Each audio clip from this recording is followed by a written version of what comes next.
14. český reprezentant Jakub Zavřel. Toho budeme samozřejmě na 5 sledovat hodně podrobně.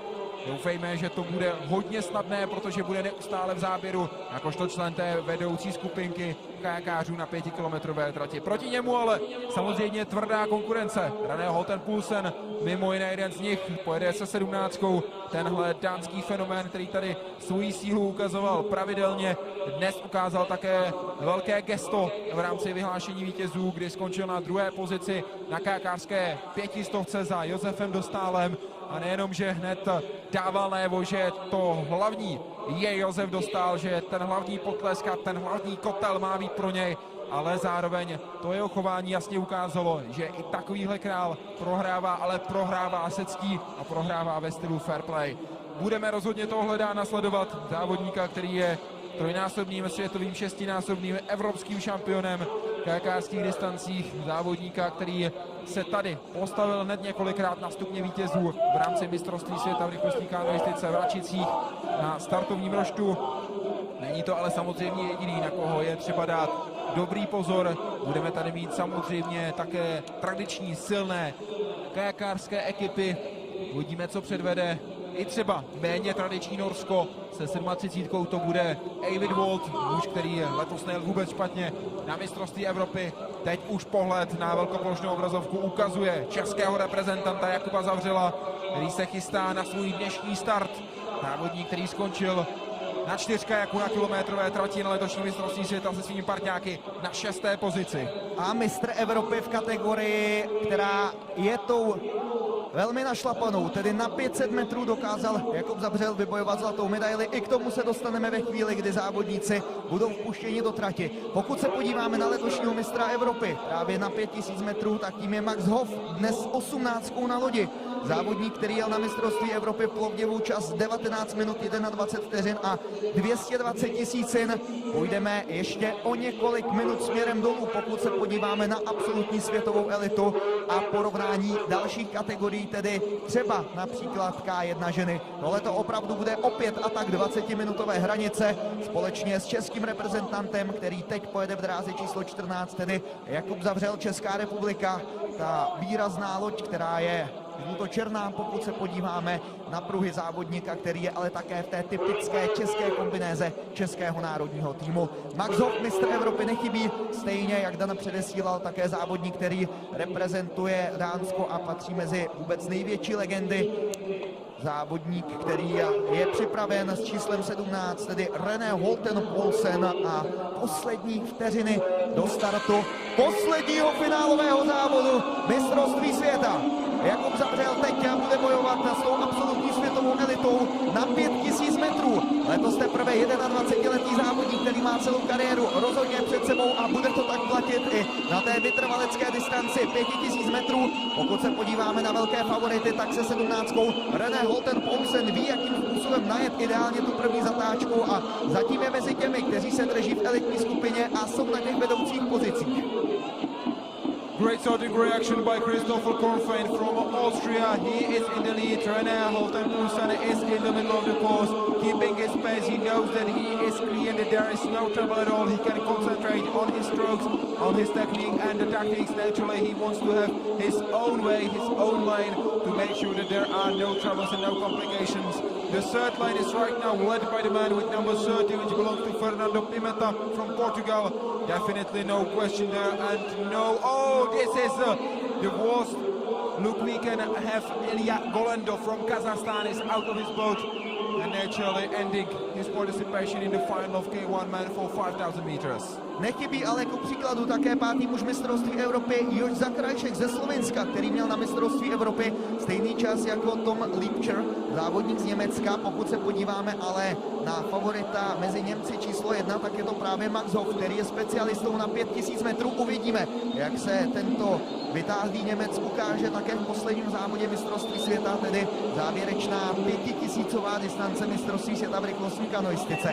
Vidíme tam Reného Holtena Poulsena, vidíme tam ale také Španěla, který by neměl chybět v té elitní skupině, protože to je Rubén Vilán, závodník se startovním číslem 15. Se 14 je právě český reprezentant Jakub Zavřel, s 15 už ale závodník reprezentující Španělsko. Teď se budeme mezi tím dostávat ke kajakáři, který opustil loď, to znamená jak v kategorii C1, tak také K1 ženy a teď i tedy kajakáři budou mít toho svého závodníka, který neustál to vlnobytí jednotlivých borců a že jich je skutečně hodně v kategorii K1 muži, protože máme 39 závodníků, 39 kajakářů, kteří budou bojovat v jednotlivých okruzích až o konečné první, druhé a třetí místo. One more swimmer in the left curve, one more man out of the game for the title of K1 men 5,000 meters competition here in Račice 2017 ICF Canoe Sprint World Championships. We are waiting for the shot of Czech TV cameras to find out who is right now in the lead. There is a big group, as you can see. At least 7 paddlers are right now paddling together, keeping the same pace, keeping the strokes strong enough to be members of the leading group, which is the most important nature right now. It's not about being the first or second, it's about being in touch and saving some energy for the last part of the course. This is a recap of what was happening there. Tam těsně před českým reprezentantem šel jeden ze závodníků pod vodu. Naštěstí to Jakub Zavřel, zdá se, dobře zvládnul a teď už onen nešťastník odjíždí do vratného kanálu, což je jedna ze specifik tohoto areálu v Račicích. Je to díky tomu daleko příjemnější pro všechny závodníky, protože jednak pro rozježdění, ale také samozřejmě pro pohodu při tréninku i závodě je lepší, když závodníci mají skutečně 100% klidnou hladinu a mohou se soustředit pouze a jen na svůj výkon nebo na svůj trénink, ať už je závodí, nebo třeba už jenom relaxační, nějaké vypádlování po závodě a podobně. Daleko víc prostoru pro jednotlivé závodníky. Přes rameno se tam teď ohlížel se 30 vedoucí Fernando Pimenta, závodník, který má rozhodně na svém kontě úspěchy, které ho kvalifikují mezi ty největší favority, především ale na těch kratších tratích. Pokud se podíváme na vítězství, a to konkrétně na kilometru, kde zvítězil na mistrovství Evropy, ale je to stříbrný muž z kontinentálního šampionátu právě z 5000 trati, takže Fernando Pimenta rozhodně by měl patřit mezi tu, řekněme, pětici největších adeptů na světový titul. René Holten Poulsen from Denmark with the starting number 17 is still in the leading position in the category K1 men 500 meters. This is the last match, this is the last start for 2017 ITF World Championship. So right now we are getting ready for the second run and for the second lap of this category. Podívejme se na to, jak tři závodníci jsou zatím na prvních pozicích. Viděli jsme tam také závodníka, který reprezentuje Dánsko. Teď se ale budeme dostávat k těm, kteří jsou na prvních pozicích. Vidíme tam Španěla. Rubén Vilán je na tom hodně dobře s číslem 15, také se 34. Giulio Dressini. To je Ital, který je teď na prvním místě. First place in the current standings belongs to the Italian paddler Giulio Dressini, closely followed by the member of team of Portugal, Fernando Pimenta, the man who is the incumbent vice European champion in the category 5,000 meter. Special line is right now chosen by the Danish paddler René Holten Poulsen.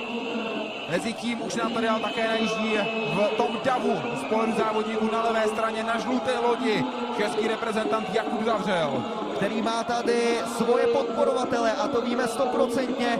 Letos mistr Evropy na trati 500 metrů, překvapivý, zasloužený, ale svým výkonem rozhodně potvrzený mistr Evropy, který má další velké úspěchy i v kategorii do 23 let, druhý na K2 na 1000 metrů z roku 2015. Pokud se podíváme ale na rok 2017, tak i v letošním sezóně dokázal vybojovat Ceníkov. Stále jsme tedy u Jakuba Zavřela, jediného českého reprezentanta, který tady bojuje se startovním číslem 14. Letos Jakub získal bronz na mistrovství Evropy v kategorii do 23 let a právě o 3 týdny později zlato na mistrovství Evropy v dospělých v Plovdivu Plovdivu, kde vylepšil světový rekord. Závodník, který studuje obor komunikace, multimédia a elektrotechniku na ČVUT v Praze. Teď bojuje s těmi nejlepšími závodníky a kajakáři na 5000 metrů.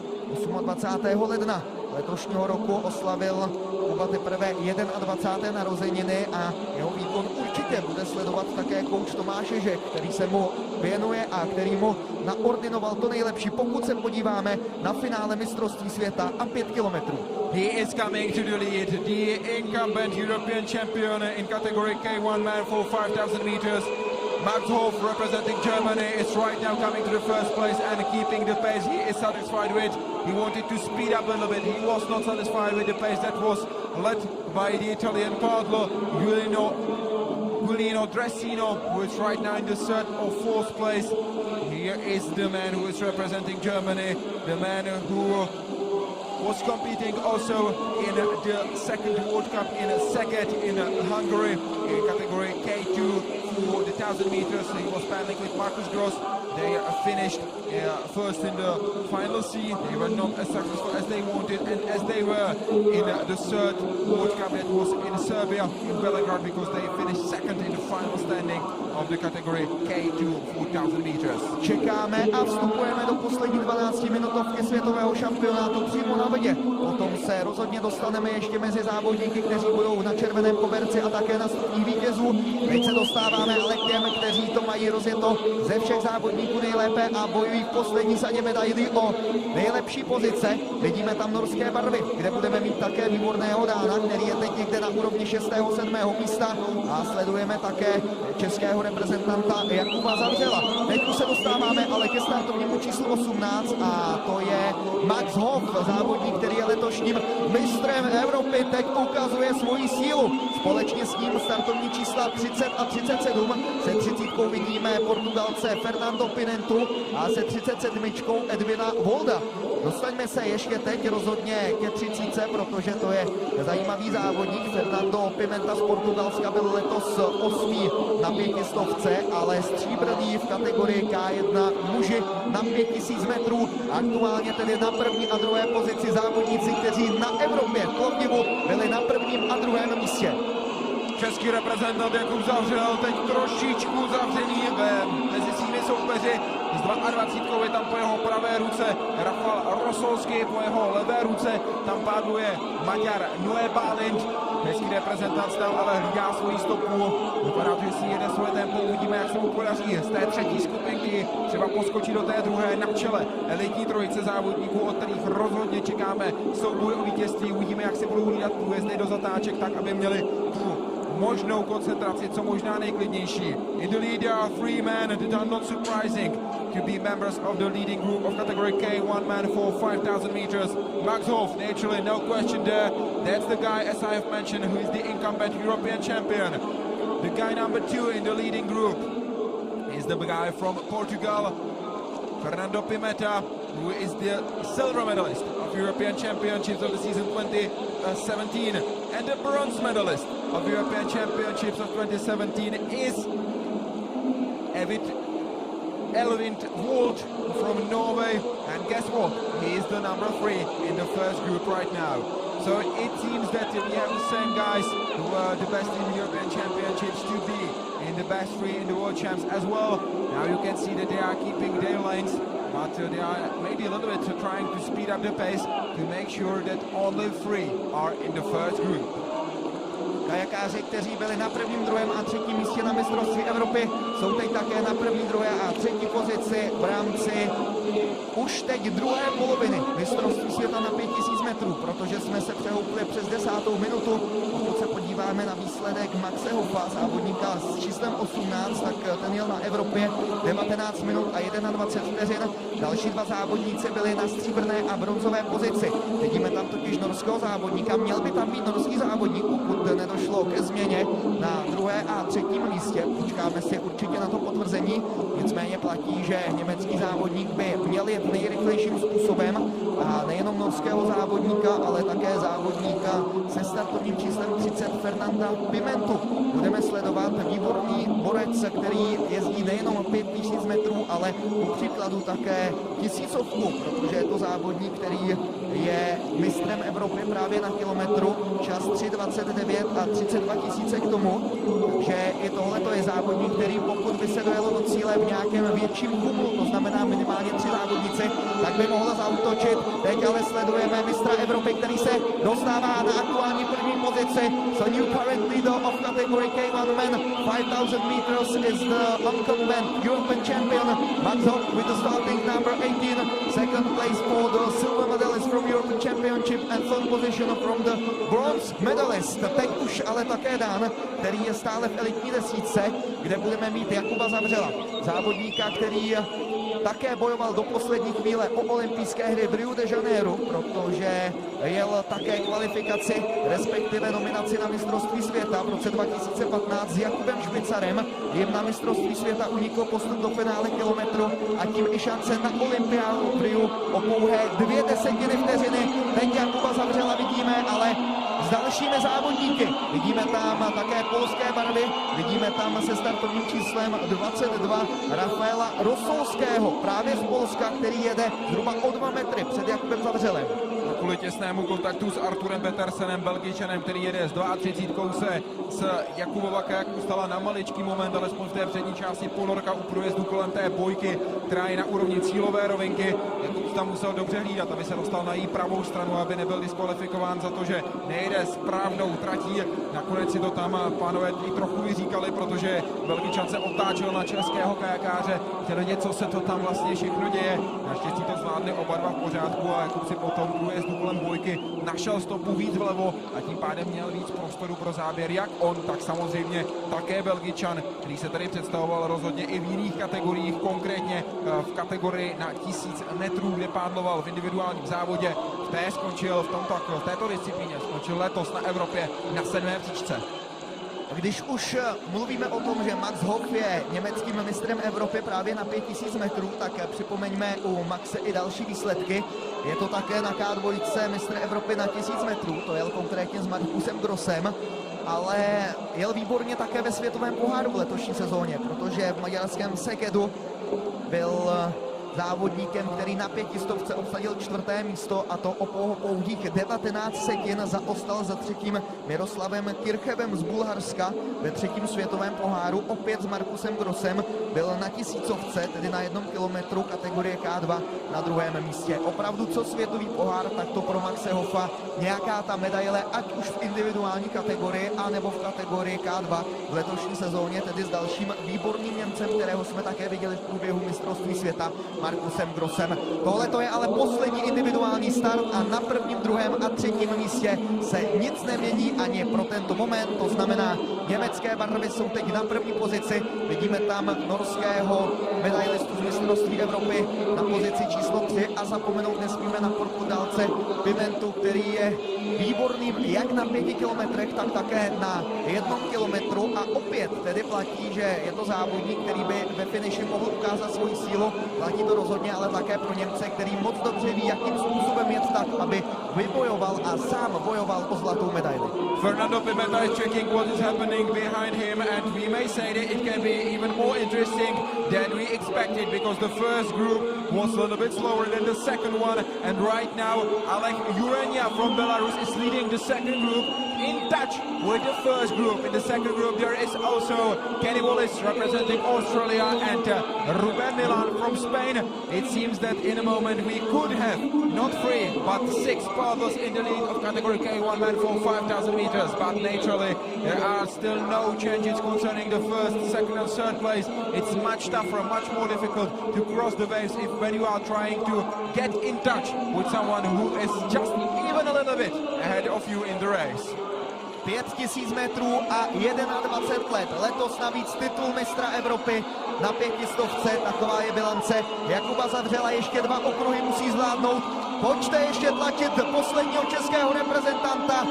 který reprezentuje v téhleté poslední disciplíně. Zatím si vede hodně dobře, pokud se podíváme na další konkurenty, protože vidíme například slovenského závodníka Marka Krajčoviče, který se také teď musí poprat s tím vlnovitím, které je před ním, protože tam má konkurenty s čísly 8 a 21. S 8 jede Balin Noé z Maďarska a s 21. Kirill Carr, to je závodník z Francie a sami vidíte, že pokud závodníci nezvolí tu ideální stopu, hlavně při vykrojování toho oblouku, kdy závodníci jedou proti směru hodinových ručiček, tak to může být hodně zpomalující efekt a element, který nakonec brzdí závodníky v rozletu, je v tom, aby se posunuli ještě na lepší místa.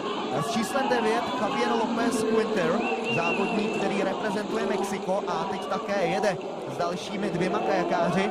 Závodník, který letos startoval tady v Račicích v kategorii K2 muže na 1000 metrů, ale neprobil se do finále, skončil v semifinálovém kole.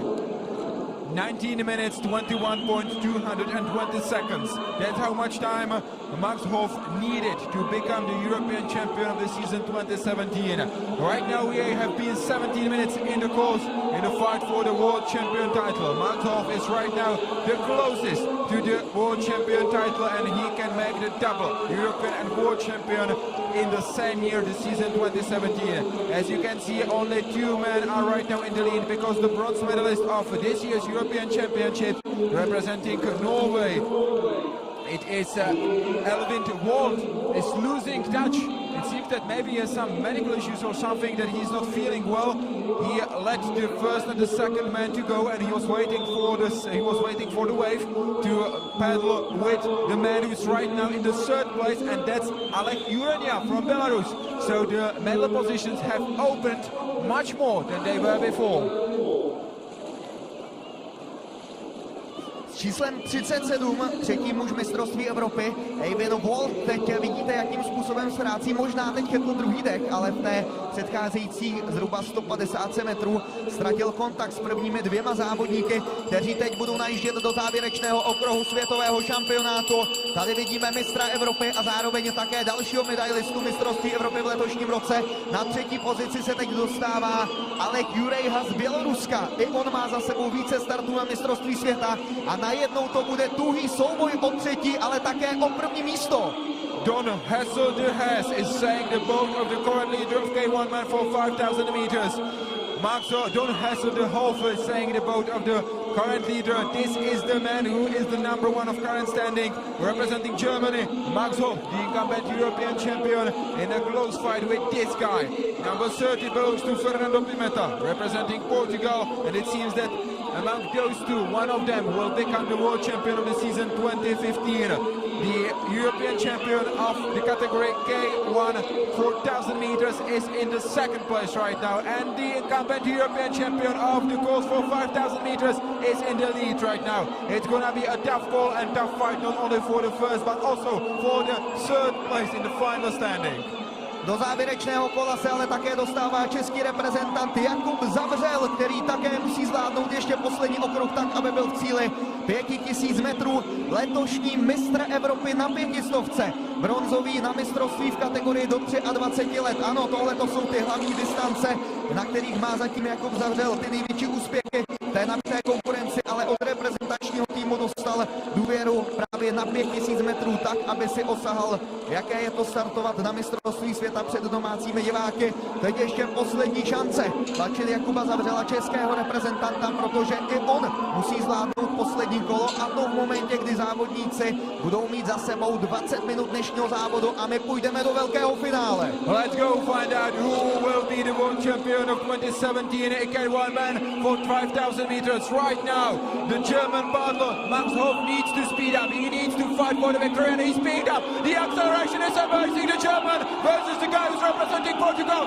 Who will be the world champion? But Fernando Pimenta is well aware what is happening next to him, and he's going for the final strokes and for the final attempt and for the world champion title. I don't think that Max Hof will get another chance to be the world champion today, because it seems that Fernando Pimenta is controlling the situation. Let's check out what's happening in the third place. There is the fight, and true fight in the third place for the bronze medal. Fernando Pimenta is the world champion. champion of K1 men for 4,000 meters. Max Holt is finishing second, but there is the great fight for the bronze medal. Who will be the bronze medalist? Who will be the third best man of category K1 men for 5,000 meters? In the lead is right now with 20 Alek Urania, and it seems that he will be the bronze medalist in the final standing.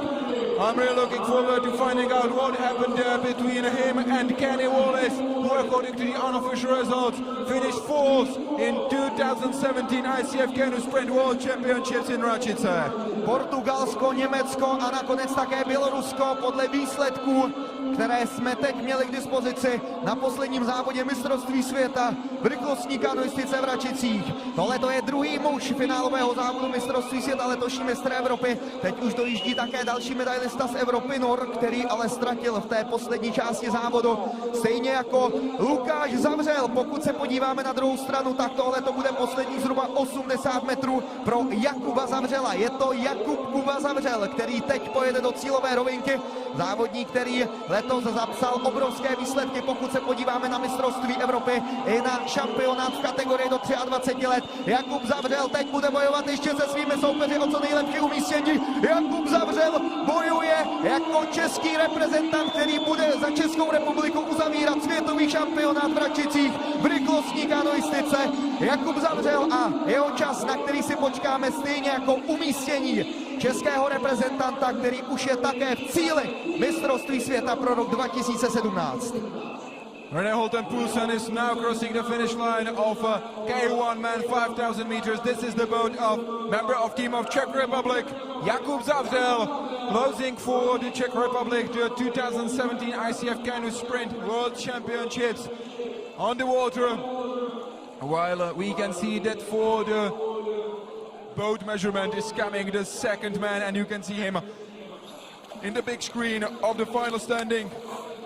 According to the unofficial results, Max Holt, representing Germany, the incumbent European champion, finished the second in the final standing. Fernando Pimenta, Portuguese paddler, was the fastest, was the strongest, and is the world champion in category K1 man for 5,000 meters. Right now he's celebrating with his teammates. Right now he's enjoying the stay in the spotlight. Right now he is enjoying the expectation of the gold medal that is waiting for him on the red carpet. In several minutes we will introduce you to the best in category K1 women for 5,000 meters as well as K1 men for 5,000 meters. Then the closing ceremony of 2017 ICF Canoe Sprint World Championships in Račice in Czech Republic will begin.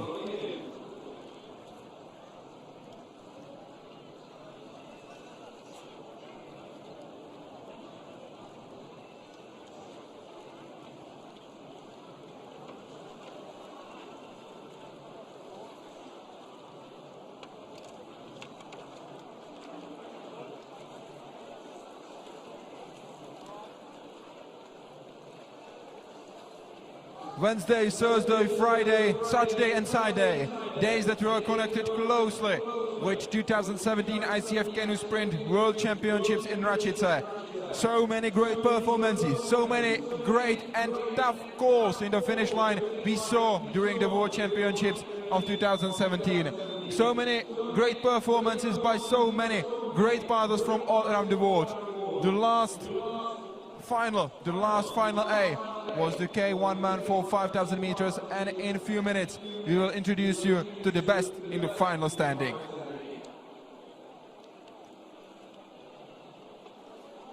Vyhlašování žen a také kajakářů na 5000 metrů. O to vás rozhodně neuchudíme, než se podíváme také na závěrečné minuty skvělého světového šampionátu, kde se více než 1170 účastníků snažilo probojovat jednotlivými rozíškami do semifinále, ale také do finále kategorií, které jsme věděli, ať už to byly ženy, kanoisté, kanoistky, kajakáři. Prostě to všechno, co nabízí rychlostní kanoistika. Tady vidíme Dána a také jeho reakce. Tohle to už bude pohled ale na medailisty. Ano, tam jsme viděli také německého závodníka při rychlém pohledu. Australan, který tady také hodnotí dnešní závod. Vyhlašování kajakářek a kajakářů na 5 kilometrů. Poté ale budeme předávat také štafetu následné zemi mistrovství světa protože další světový šampionát se bude konat v Portugalsku.